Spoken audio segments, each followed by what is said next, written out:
അരി അരക്കാതെ അരിപ്പൊടി ഉപയോഗിക്കാതെ വെറും 1 മണിക്കൂർ കൊണ്ട് പാലപ്പം തയ്യാറാക്കാൻ പറ്റുമെന്ന് പറഞ്ഞാൽ നിങ്ങൾ വിശ്വസിക്കുമോ? എന്നാൽ ഇന്ന് നമ്മൾ അത്തരത്തിലൊരു പാലപ്പമാണ് കേട്ടോ തയ്യാറാക്കിയെടുക്കുന്നത്.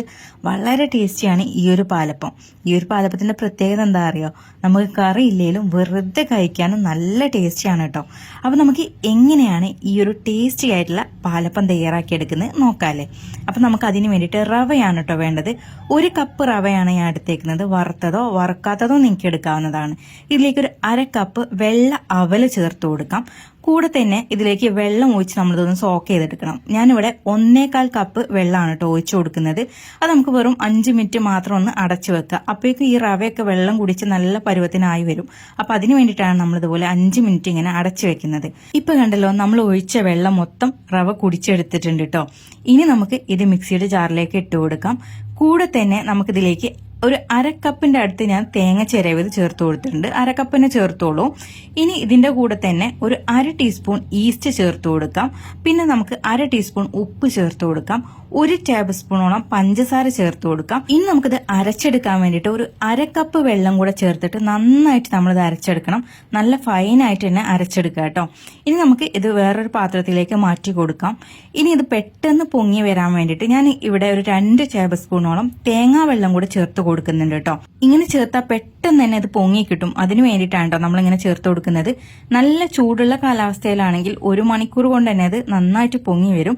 അതല്ല കുറച്ച് തണുപ്പൊക്കെ ഉണ്ടെങ്കിൽ ഒരു 2 മണിക്കൂറെങ്കിൽ നിങ്ങൾ കൊടുക്കുക. ഞാനിവിടെ 1 മണിക്കൂറിന് ശേഷം മാവ് ഒന്ന് കാണിച്ചു തരാം. ഇപ്പൊ കണ്ടല്ലോ, നല്ല പോലെ ഇത് പതഞ്ഞ് വന്നിട്ടുണ്ട് കേട്ടോ. നമ്മളിത് ഈ 1 മണിക്കൂറിന് ശേഷം ജസ്റ്റ് ഒന്ന് ഇളക്കി വിട്ടാൽ തന്നെ ഈ ഒരു മാവ് വീണ്ടും നന്നായിട്ട് ഒന്ന് പതഞ്ഞു വരും. അതാണ് ഈ ഒരു മാവിന്റെ പരുവം. ഇപ്പൊ കണ്ടല്ലോ, നല്ല പോലെ നല്ല പതയായിട്ട് വന്നിട്ടുണ്ട്. ഇനി നമുക്കിത് ചുട്ടെടുക്കാൻ നോക്കാം. ഞാനിവിടെ പാലപ്പച്ചട്ടി ചൂടാവാൻ വേണ്ടി വെച്ചിട്ടുണ്ട്. ഇതിലേക്ക് നിങ്ങൾക്ക് ആവശ്യത്തിനുള്ള ആ ഒരു ബാറ്റർ ഒഴിച്ചു കൊടുക്കാം.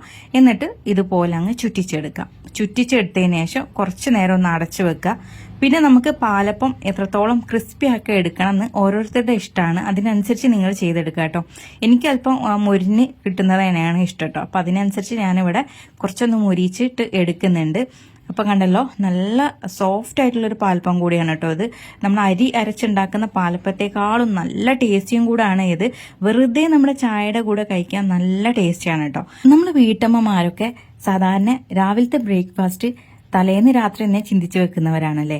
അങ്ങനെ നമ്മൾ പാലപ്പം ചിന്തിച്ചു വെച്ചിട്ട് അരിയൊക്കെ കുതിർത്തെടുക്കാൻ മറക്കുന്നവരുണ്ടല്ലോ. അങ്ങനെയുള്ളവർക്ക് വളരെ ഈസി ആയിട്ടും വളരെ ടേസ്റ്റി ആയിട്ടും ചെയ്തെടുക്കാൻ പറ്റിയൊരു പാലപ്പം തന്നെയാണ് കേട്ടോ. നമ്മളത് വെറും 1 മണിക്കൂർ കൊണ്ടാണ് പുളിപ്പിച്ചെടുത്തിട്ട് ഇത് ചുട്ടെടുത്തേക്കുന്നത്. അപ്പോൾ ഈ ഒരു വീഡിയോ നിങ്ങൾക്ക് ഇഷ്ടപ്പെടുമെന്ന് വിചാരിക്കുന്നു. അപ്പോൾ നിങ്ങൾക്ക് ഇഷ്ടപ്പെടുവാണെങ്കിൽ ലൈക്ക് ചെയ്യാനും ഷെയർ ചെയ്യാനും ചാനൽ ഫോളോ ചെയ്യാനും മറക്കരുത് കേട്ടോ. അപ്പോൾ എല്ലാവർക്കും താങ്ക്സ് ഫോർ വാച്ചിങ്.